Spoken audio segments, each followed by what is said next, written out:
brilliant And there you slip. go. There you go. That proves the point. Pepsi ad with the polar bears in. I don't know if Yeah. everyone's seen this, but the Pepsi just released an ad with the polar bears drinking Pepsi, or looking a bit jealous and forlorning at the Pepsi through the window. The polar bears are supposed to be the distinctive asset of Coca-Cola from the Christmas ads, I assume.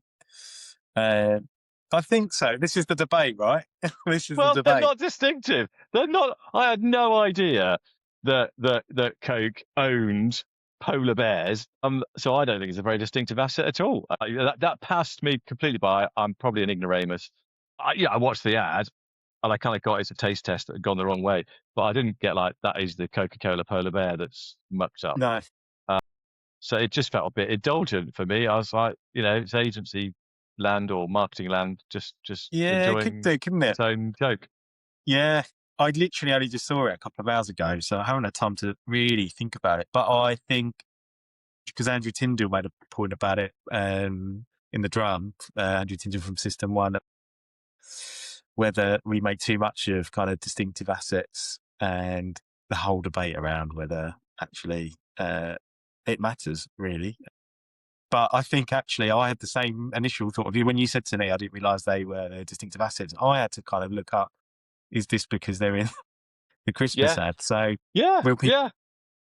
would it really make the design impact? Like you said, is it a bit industry led I think it kind might of be a bit thinking? industry Yeah, looking inward. I think distinctive assets clearly they've got a role to play. yeah, Differentiation, there's an argument, isn't there, that you can never hang on to differentiation. Just to give my own experience, and again, we're not the consumer, but I do in my head differentiate Coke from Pepsi. I see Coke as being, for some reason, sharper in terms of its taste profile, not in a bad way, just more distinct. And Pepsi, unsurprisingly, being a bit sweeter and a bit less well defined in its taste profile.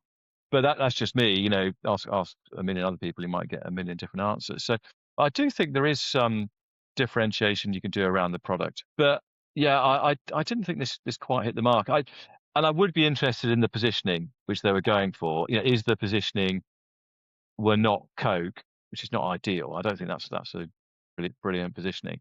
Because it's hard to judge the intent of the ad without knowing that. But in terms of its impact, it's probably a win. They got plenty of yeah, noise. I think yeah, they got out of the Super Bowl, didn't they? And yeah, got everybody talking. So, yeah. kudos. Result. Well played, Pepsi. Either way, well played. Yeah, yeah, It's all about positioning, isn't it, Paul? That's the tension. exactly. Yeah. Yeah, it's like a violin string. It's a moment away from snapping or producing the brilliant note that just Oh, I elevates the love that. soul. You always bring it back to music. I love that.